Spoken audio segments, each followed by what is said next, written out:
नमस्कार मित्रों, मैं सौरभ शुक्ला एक बार पुनः आप लोगों के समक्ष उपस्थित हूं एक नए विषय के साथ, एक नए मुद्दे के साथ।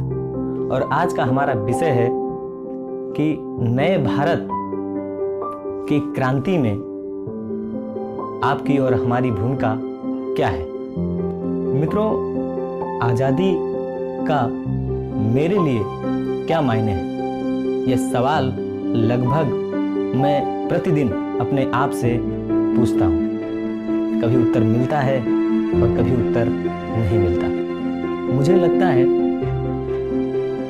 सभी लोग अपने आप से यह सवाल प्रतिदिन नहीं पूछते, अन्यथा आज़ादी के 70 वर्ष के पश्चात भी इस देश के, इस मुल्क के आम इंसान को अपने वोट के महत्व के बारे में समझाने की आवश्यकता न होती। उसे यह समझाने की आवश्यकता नहीं पड़ती कि जो अधिकार आपको वोट देने का प्राप्त है वह आज़ादी का प्रतीक है, आज़ादी का चिन्ह है, आज़ादी की निशानी है, जिसका आपने सही इस्तेमाल नहीं किया। और यदि करते तो आज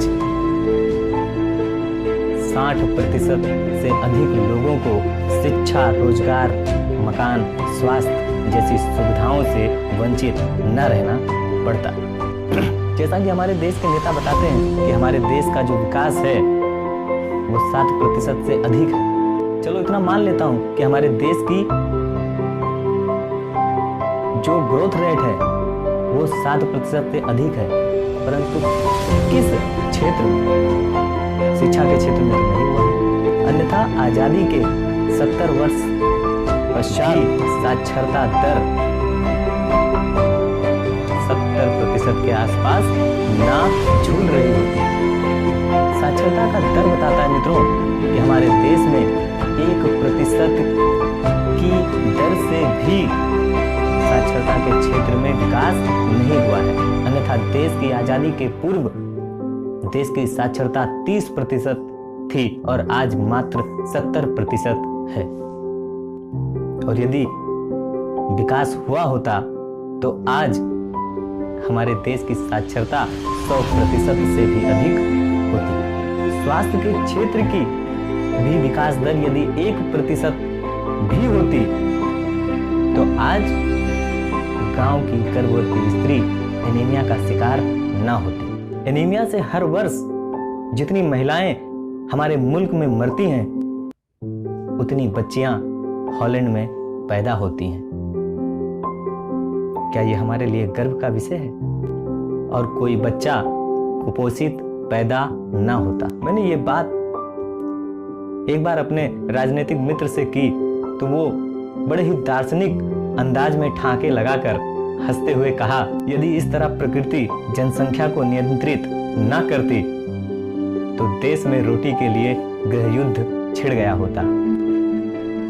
मैंने उनसे अनुरोध किया कि एक बार वे उन बच्चों को अवश्य देखने जाएं जिनकी माँ मर गई या जिनके माता पिता दोनों वर्किंग हैं। अगर एक विवाहिता एनीमिया से मरती है तो एक परिवार कुंठाओं और मनोरोगों का शिकार होता है। आजादी का सरोकार रोजगार, बिजली, मकान से भी है, परंतु उससे पहले इस देश के नागरिकों को 2 जून की रोटी मुहैया कराना भी।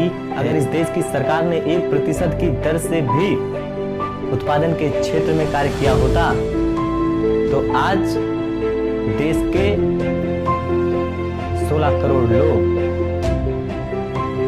2 जून की रोटी के लिए दर बदर ना भटक रहे होते। और इसके साथ साथ जरा उनकी सोचिए जिन्हें यह मुल्क सम्मानित किसान कहता है। उस सम्मानित किसान के पास प्रतिदिन आटा, दाल, चावल और सब्जी खरीदने के लिए नगद पैसे नहीं। जरा उनकी सोचिए जो अपने गांव, अपने कस्बों को छोड़कर दूसरे शहरों में जाते हैं, मेहनत करते हैं, मजदूरी करते हैं और उसके पश्चात भी उनको वहां के लोगों के द्वारा ताने सुनने पड़ते हैं, सहन करने पड़ते हैं। उनको भी आजादी आज़ादी 1947 में मिली थी, जो आज भी सुबह शाम मलमूत्र अपने सर पर धोते हैं, वही जिसे हम सुबह शाम छूने के पश्चात सुगंधित साबुन से अपना हाथ धोते हैं। क्या कभी आपने ऐसे सफाई कर्मी को देखा है जो सीवर का ढक्कन खोलकर उसमें उतरा हो और जिसके गर्दन तक मानव मल के छत्ते लगे हों? मेरा सवाल यह है कि जिस आजाद भारत ने मुझे साहित्य लिखने के लिए कलम दिया, आधुनिक टेक्नोलॉजीज को उपयोग करने के लिए उन तकनीकों को मुहैया करवाया, उस आजाद भारत ने उस सफाई कर्मी को नाक पर रुमाल बांधकर, हाथों में दस्ताने पहनकर, किसी पाइप या मशीन के सहारे जाम सीवर को बिना गंदगी में उतरे सफाई का सुअवसर क्यों नहीं दिया? दक्षिणी अफ्रीकी ऑस्कर लियोनार्ड दोनों पैर ना होने के बावजूद भी अपने देश के उपकरणों के सहारे 45 सेकेंड में 400 मीटर दौड़ सकते हैं। उसी तरह लोकतांत्रिक ढंग से आजादी का स्वाद चखने वाला मेरे समाज का कोई मित्र यदि कृत्रिम पांव या कृत्रिम उपकरण चाहता है तो उसे तंत्र के चक्कर लगाने पड़ते हैं। उसके लिए जवाबदार कौन है? क्या उसके लिए आजादी का यही मायना है? क्या उसके लिए यही आजादी है? इस देश के संपन्न वर्ग को छोड़िए, मध्यम वर्ग के परिवार में भी करोड़ों नौकर नौकरानियां हैं और काम करते हैं। इन नौकर नौकरानियों में जो 21 वर्ष से कम हैं, उनके लिए आजादी का क्या मतलब है? इस देश में लगभग 6 लाख से अधिक गांवों में अभी भी स्वास्थ्य सेवा नहीं पहुंची। प्राइमरी विद्यालयों की तरह प्राथमिक चिकित्सा केंद्र अभी तक उन गांवों में नहीं पहुंचा है, और जिन गांवों में प्राथमिक विद्यालय, प्राथमिक चिकित्सा केंद्र नहीं पहुंचे हैं, उन गांवों के लोगों के लिए आजादी का क्या मतलब? जिन प्राथमिक चिकित्सा केंद्रों पर उन गांव वालों के बच्चों का इलाज न होने के कारण उनकी मृत्यु हो जाती है, उनके लिए आजादी का क्या मतलब? यहाँ एक अहम सवाल मैं उठाना चाहूंगा कि हमारे राष्ट्रपिता महात्मा गांधी जी ने हमें हिंद स्वराज के नाम से एक सपना दिया था, एक सपना दिखाया था। उस हिंद स्वराज में 8 लाख लोगों को शिक्षा, रोजगार, न्याय, स्वास्थ्य और 2 जून की रोटी गांव में ही देने की एक चमत्कारिक योजना थी। 70 साल से अधिक समय हो गया है, हमारे देश के राष्ट्रपिता महात्मा गांधी जी ही हैं। जो भी सरकारें आती हैं, महात्मा गांधी के पदचिन्हों पर चलने का वचन देती हैं, चलने की शर्त रखते हैं, महात्मा गांधी के पदचिन्हों पर चलने की बात करते हैं। आखिर हिंद स्वराज की अब तक की कौन सी योजना गांव तक पहुंची है? बहुत सारे ऐसे शहरी और ग्रामीण हैं जो अपने न्याय के लिए वर्षों से लड़ रहे हैं, हजारों लाखों रुपए खर्च कर चुके हैं, और इससे भी अधिक अपने जीवन के, अपने वसंत जीवन का ऐसे बहुत सारे वर्ष भी खर्च कर चुके हैं। इसके बावजूद भी न्याय उनसे कोसों दूर है। उनके लिए आजादी का क्या मतलब है? कहने को प्रधान को प्रधानमंत्री के रूप में पंचायती राज में पेश किया गया, परंतु प्रधान पद की देश के विकास में क्या योगदान? गांव के प्रधानों का इस देश के विकास में क्या योगदान है, क्या भूमिका है? एक अहम सवाल स्त्रियों का भी। राजीव गांधी ने महात्मा गांधी और राम मनोहर लोहिया के विचारों को पंचायती राज में लाने की चर्चा की थी और कहा था कि अब ग्राम पंचायतें इस देश में क्रांति की भूमिका निभाएंगी।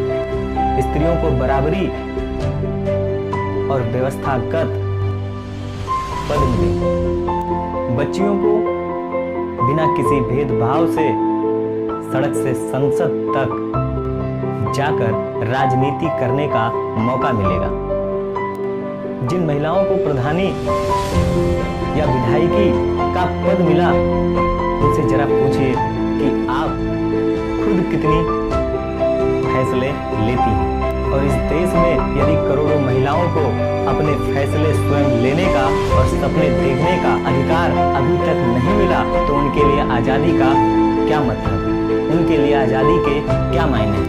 देश में जब कभी भी नई सरकारें आती हैं तो 125 करोड़ लोगों का जुमला फेंकती हैं। 1947 से पहले भी ये जुमले कोई आज के नहीं है। 1947 के पहले भी जो भी पार्टियां थी वो जुमले उछाला करती थी, जनता को सब्ज बाग दिखाते थे कि वो उनकी दुनिया बदल देंगे। आखिर संसदीय राजनीति ने इस देश की कितनी शक्ल बदली है, इस पर विचार कीजिए। मित्रों, इस मुल्क में एक सफाई कर्मी के पद के लिए बीटेक डिग्री धारक और रेलवे में गैंगमैन के लिए एक MBA डिग्री धारक आवेदन कर रहा है। इस तरह के कुशल आवेदकों के लिए आजादी का क्या मतलब है, आजादी के क्या मायने हैं। देश में करोड़ों ऐसे बच्चे हैं जो 5-6 वर्ष की उम्र तक भी किताब कॉपी और विद्यालयों का मुंह नहीं देख पाते, और जिन बच्चों को अपने पीठ पर बस्ता रखने का मौका मिलता है, उनमें से भी करोड़ों लोग बीच में ही विद्यालय छोड़ देते हैं। आजादी के 7 दशक बाद भी करोड़ों अकुशल मजदूरों और मजबूरों के लिए आजादी का क्या मायने है। मित्रों, तमाम विसंगतियों और निराशाओं के बाद भी मैं आम भारतीयों की आजादी और उनकी स्थिति को लेकर स्यापा करने को तैयार नहीं हूं। हमें बदलाव के लिए